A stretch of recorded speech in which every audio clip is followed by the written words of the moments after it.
Hi, I'm Heather from Carseat site. How should you check for tightness on your car seat? Well, on a rear-facing car seat like this one, you should check for tightness right at the belt path, and that's where the seat belt or the latch belt goes through the car seat. So right here on this rear-facing base, it goes right here.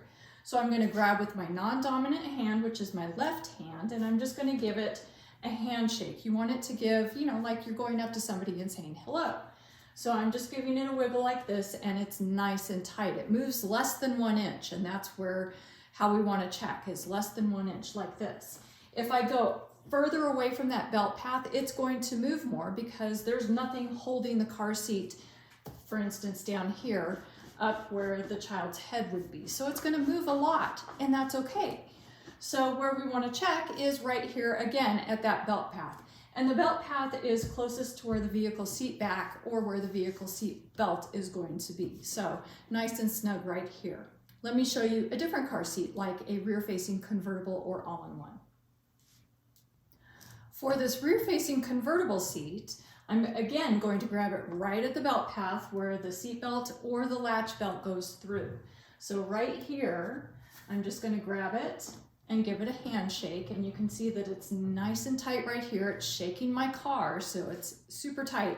Again, moves less than 1 inch, but up here where the child's head goes, it moves quite a bit. And again, that looks really scary, but that's the way rear-facing car seats work.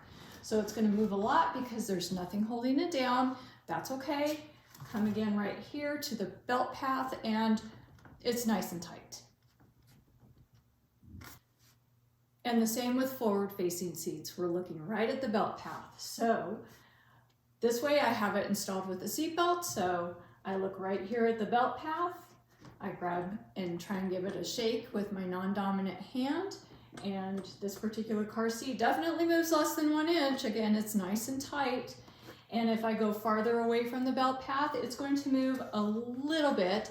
Forward-facing car seats tend to move a lot less at the front. So you can see there's a little less movement there up at the front than there was with the rear-facing car seat. But it's still nice and tight when I give it a tug here at the belt path. And of course, with my forward-facing car seat, I also have my top tether attached.